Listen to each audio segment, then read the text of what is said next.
This is a story about refugees. 1.4 million, something like that, people have entered Northern Uganda over the last year, seeking refuge from internal conflict in South Sudan. There's also people entering from Congo. These huge numbers end up depersonalising people. And when the Norwegian Refugee Council invited us, Sector39, to submit a bid to start permaculture training, to pilot a permaculture training project with some of the South Sudanese refugees, it's hard not to be completely overwhelmed by the thought of all of these numbers, you know. I'm recording this having just been home for a week now, having just completed our first 2-week phase of training with 40 of these amazing people who are now on their way to becoming permaculture ambassadors for their own communities. They've each been selected from a range of South Sudanese settlement camps, as well as some members of the local host, Ugandan host community. Basically, the brief is to transition away from being dependent on external inputs, on the resources of the international aid agencies, UNHCR, and so forth, and to enable people to make that transition back to self-reliance, to being able to meet their needs from local resources, and start to develop new businesses and develop new lives. So this was what the training program was about, and brought us into contact with 40 people, plus drivers and staff and translators and all of the ancillary people who all got fully involved in our 2-week permaculture design course. We're trying to permaculture connects people to nature, connects people to understand that we're all part of a living system, a planetary system, and that we can use different models and different strategies to achieve different things. We can work with certain plants, some such as these Lucina plants we're looking at here now, which are nitrogen fixing, habitat restoring, soil building, fast growing type plants. We can use them to nursemaid, to build soils, and sort of to repair damaged lands. Permaculture is not just about environment and in terms of repairing nature or farming systems. It's also about social systems. It's about how people work together to solve problems, and encourages people to look for a more harmonious, more balanced relationship with nature to solve those problems. It's structured around 12 principles, in which you're encouraged to look at the world in a different way. You start to realise that each element in a system provides many outputs, that everything is in some indirect way connected to everything else. Permaculture contains lots of strategies and useful tools. Here we're looking at vetiver grasses, which we're multiplying for use in habitat restoration, rebuilding degraded farmlands. And now we're working with our partner people, not as aid recipients, but as partners, in which we're training them to become trainers themselves. And we're multiplying the resources and generating the tools, if you like, that these people will need to be able to go forward and become pioneer permaculture leaders for their own communities. The whole of the Western Nile district of Uganda is full of very recently put together communities, hastily built communities, mud hut villages, people beginning farming. Maybe not everybody's got a farming background, maybe people coming from all sorts of different, starting points. But the first thing we really teach them to do is to how to value and work with the resources that are there already. How do we get the best out of even the combustion of wood? Look through a permaculture framework becomes something very interesting and different. There's lots to know about efficiency, different materials, the actual process of combustion. There's ways in which you can burn wood where you only combust the gases, but you retain the carbon element as charcoal, and that can be used for higher value purposes than burning, or for other purposes. So it's been an absolute pleasure, honestly, to get to know and work with these people, to get to know and work, to get to know them as individuals, and then as a team come together, look at local resources, look at the challenges that we're facing, look at where the opportunities might lie, and actually begin to address them, not just in a sort of random a kind of way, but permaculture gives a structure and a strategy, a way to approach problem solving. So you're seeing snaps, you're seeing images from the recent training course, often using things that are more complicated than sand, clay, gravels, the materials lying around on the site.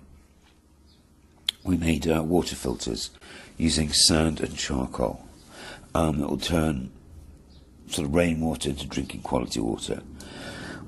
We made cob. We mixed sand and clay together. We danced on it, and we pounded it all together, and we stuck it together with straw to create cob, to create a really versatile, strong, durable building material that's just made out of the earth. And with that, we designed and built a high, let's say really efficient thermal mass, accelerated combustion cooking stove for the cooking staff for the training centre. These ideas are easily replicable, easily copied and easily reproduced, and really just rely on local materials and a little bit of organisation and a little bit of expertise. So during the 2 weeks we got to do interesting things, and we went out into the surrounding community, and we got to run a day of training sessions in a village. And the village attended, and we were connected them with the sort of the permaculture ideas, this idea about how ecosystems work and how we can build a sort of mutually beneficial, dynamic relationship with our ecosystem, rather than just by chopping it all down and turning it into a monoculture, because nature doesn't do monocultures, and permaculture, copying nature, does polycultures. It mixes plants together and functions together to create systems that are much more resilient, much more productive, much more useful. So we talked about compost, and then we also talked about composting toilet, and how, when properly managed, human waste, human manure, can be fully broken down to become fertile soil, where it can contribute to the long-term health and fertility of the community. So we discussed the idea with the community, and instantly, next thing I knew, we were digging holes in the ground and getting ready to build our first composting toilet out in a place called Margie. And here you see students and community members. Here's a sack garden. This is a vertical gardening growing technique. But during the course of the day, everybody got involved in designing and building and putting together this composting toilet. Really great excitement about it. And I was also really struck how doing these kinds of communal tasks, which everyone can benefit from, and everybody learn in the process of working together, it brings us together. It integrates us together as a group, as a community. This is absolutely, so important, and the way forward for many people to solve the problems is to begin to work together as communities. So we teach about co-ops. We teach about how not just people work together better in teams and in guilds, but also we teach how plants work better in teams and guilds. And here we are designing and planting different fruit tree guilds. We're changing the profile of the ground so we can catch and store water. We put in sort of water harvesting, water cycling methods at the training centre, and then show people how to work with common plants around. Here we are with banana suckers,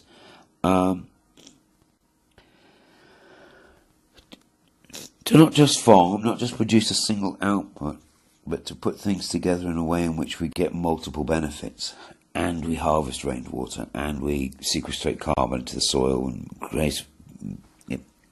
create increased fertility. And the process of doing these things, it's team building. It brings people together again, and I'm very interested in this idea of community investments, of things that we've created together as a community. So therefore, we own them collectively, not as an individual. Here they are making a movable chicken tractor house, so that chickens stretching and turning can be usefully used to clean your gardens. Simple surveying techniques. This is an A-frame, finding level land. But slowly, many of the participants didn't read or write clearly. We had a range of 8 different languages. We were working with 2 different simultaneous translators, and participants were then discussing in amongst themselves. But permaculture is built around these very key ideas, these 3 ethics that kind of hold it together, and then these 12 principles. So what was again really noticeable was, even in the structure of the sort of polylingual and multicultural sort of situation, is these ideas sort of resonated and were understood. We were able to show, we mainly drew on African examples and African experience, but we were also able to, look at experiences from elsewhere as well, and cross-relate those, so that people started to get a real understanding, a deeper understanding. In fact, several participants commented that since they've been in this position, they've received loads of training and just had loads of training thrown at them, but none of it was particularly useful or practical because it didn't tell them how to go about it. Whereas permaculture, we've done it really differently. We've done it in a very, very practical way. Here's a slow sound water filter, for example. But we've broken it down into really easy steps. So each participant has also, during the course of the duration of the courses, they've come up with their own personal action plan. They've come up with a design for themselves to think about, okay, we've been experienced all these new ideas and all these new concepts. What is it I'm going to do when I get home? What's the first thing I'm going to do? And then how am I going to go about it? And then our team will then come out and visit community members in their communities and record and document their process, their progress, so we could see. We've got a structure in place. We've given people a whole bunch of ideas. We've demonstrated lots of new possibilities. We've shown them. We did 16 different practicals in 2 weeks, all really just drawing on and using some very, very simple tools or just the resources that were lying around the site. And with that, people were able to build a bigger picture and start to realise about how these things could assemble together to make a design that meets their needs and helps them become more active and effective in their community. The next step to that, then beyond this, would be about then supporting people to start their own enterprises that fit within this sort of thought through overall integrated context. Instead of just seeing ourselves as individual actors, individual players, this is about coordinated action, and coordinated action around both environmental and society needs.